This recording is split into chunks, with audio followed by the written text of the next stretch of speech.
Anybody who's spent any amount of time on this channel probably knows I am a massive fan of horror games. Unlike other versions of horror media, horror games are specifically handcrafted by the developers to put you into the shoes of a protagonist and explore this world they've created. Typically, this means every single person will have a very similar experience. After all, the game developers made this game with the full intentions of it scaring people. However, that's not always the case. There are a handful of instances in video games where an experience was handcrafted for entirely different purposes other than scaring you, the viewer. This can come from monsters that were crafted for entirely different purposes other than scaring you or the atmosphere of the game. And today, that's what I want to talk about. I want to talk about niche instances of horror in games where it otherwise was fine. Small nuggets of terrifying details or imagery which can unsettle or unnerve or even full-on scare the players. I find these experiences to be the most interesting because unlike modern horror games where there is an intended goal and beast to scare you, but instead the horror comes from different elements which change from area to area. Sometimes these things simply exist in an otherwise occupied world, or they can be embraced by the game developers and create an entirely new horrifying experience. So if you would, join me while I discuss horror and otherwise non-horrifying games. Subnautica is an open-world survival game which, unlike its predecessors, takes place entirely underwater. The game starts with your main character jumping into a survival ship and then crash landing on an open planet. Your life pod will eventually crash land into the shallow depths, leaving you with nothing but a few days worth of food, a single medkit, some water, and a temporary base. From there, everything else is up to you. From here, it's important to mention that you're not alone on this planet. And why would you be? It's a huge empty ocean. There's tons and tons of fish, jellyfish, sharks, eels, crabs, you name it, it's probably here. This life form is very, very diverse, and countless of animals call this planet home. However, considering yourself to be the only predator on this planet is a fatal error. Allow me to weave you a tale. You've been stuck on this planet for 110 days. Through scavenging resources from your crash ship, you've been able to build yourself a very nice base, eventually climbing up the tech tree to the point where you can build powerful artillery, including a giant submarine or even a sea moth, which will allow you to glide through the ocean floor easily. At the end of what has been a very long day, you decide you would like to finish one final project.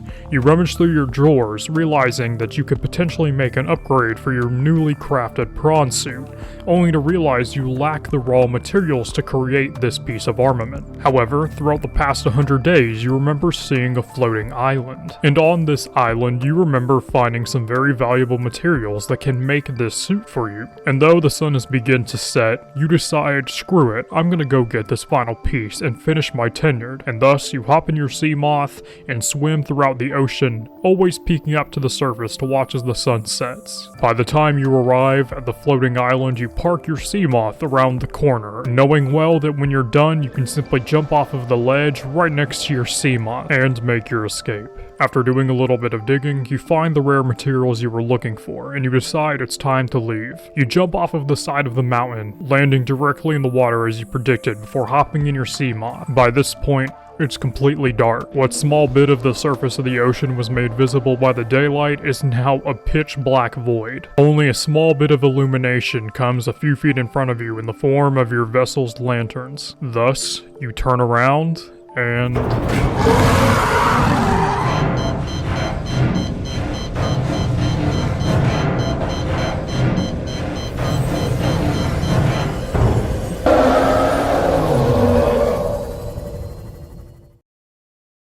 This is a Reaper Leviathan, and what I just described to you was an experience I had myself not too long ago. And much like a lot of players, we all have our own similar experience with this creature. For those of you who don't know, or maybe those of you who do know but haven't played the game, the Reaper Leviathan is a massive threat that can appear at any point throughout the entire game. Any area that's not the safe shallows, chances are one of these creatures are lurking around it. But what is truly terrifying about them is most Reaper Leviathans cloud areas that you have to go for manual progression. And while I could harp on their biology for ages, all you need to know about the Reaper Leviathan is one fun thing. Reapers are blind. They can only find you using echolocation, meaning if you can hear one, well then, he knows where you are.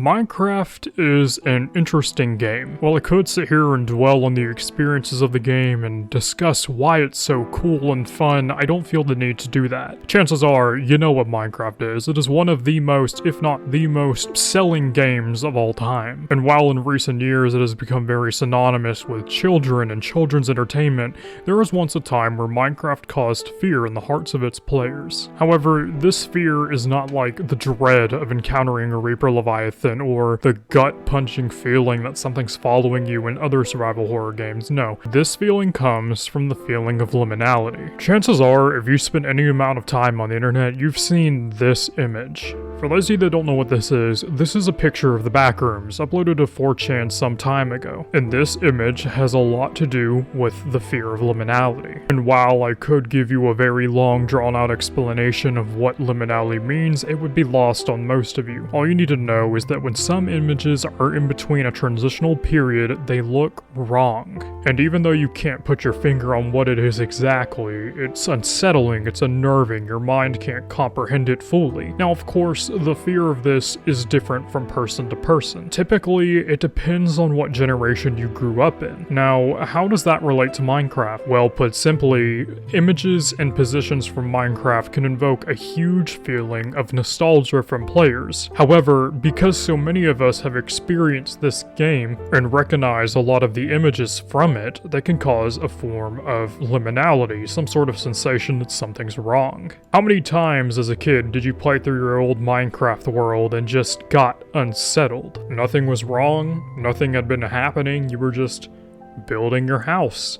But something didn't feel right. Chances are, most people that have played the game have this feeling, and thus, as you get older, you tend to remember these things. There's a reason why you can find countless of videos of old Minecraft images put over creepy music. The liminality of these positions, the feeling that something's wrong, something's off, is something that nags at us, even though we'll never be able to put our finger on it. Nowadays, though, most people don't experience this nostalgia for the current form of Minecraft, and thus, the feeling of liminality will be lost on those people. However, should you wish to experience it one day, I highly recommend booting up an older version of Minecraft and play on some of the old online worlds. Once populated, these now desolate locations feel empty, barren, like something's wrong and you shouldn't be there. You'd be surprised to find out how unsettling things feel.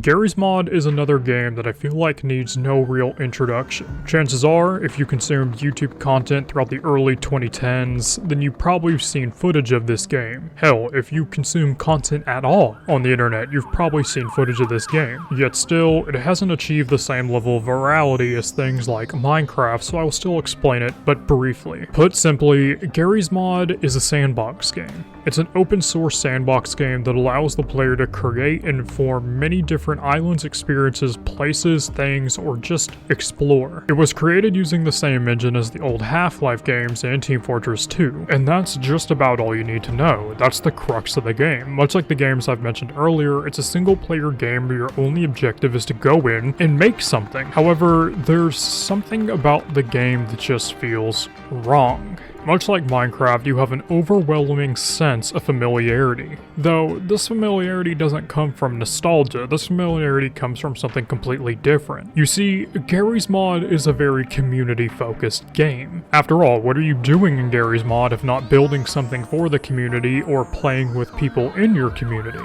So, there's a completely different sensation should you log in and play by yourself. There's just something about the source engine the game was made on that makes it feel like someone or something is watching you, ranging from the sounds of footsteps following you as you progress, or the occasional feeling that you're being watched. It doesn't help that a lot of the maps and places of the game have been created for community interaction, so when you're the only person there, you can't help but feel as though you shouldn't be here. And as I said earlier, this is a very community-driven game, so a lot of these places have synonymous memories with playing with your friends or watching other people play. So being here by yourself, alone, with the feeling that you're being watched is one of the most unsettling things in video games. But unlike Minecraft, this game can take it a step further. You see, the map was created to have many Easter eggs, and as it would turn out, there's entire rooms dedicated to doing nothing but creeping out the player. Of course, they were never created with the intention of creeping out players already disturbed, they were just funny Easter eggs. But you can't tell me that when you're playing in this world alone, by yourself, feeling like you're being watched, that the addition of a long, dark hallway is something that seems inviting to you. Match that up with the countless community servers, which now are completely empty and lack any form of player base, and you have yourself a recipe for some beautiful liminality, which is a lot like what I mentioned earlier. But once again,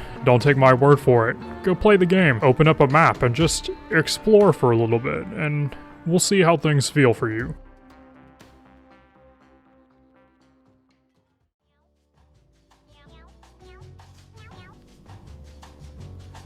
And we're done again. For those of you that made it to the end, awesome. Really appreciate you. If you liked the video, by all means, like, comment, subscribe, do all that fun stuff. This video took me about an hour to make, and it's just the audio, so this is going to be a real fun one to edit. I'm really excited to get into this. Chances are, if you're seeing this, the channel's still pretty new, so your support would be greatly appreciated, as well as some criticism of how we can make things better in the future. Just go ahead and leave that in the comments. But yeah, I really do hope that y'all enjoyed the video. I'm gonna go work on editing it. See y'all next time. Stay safe, and peace.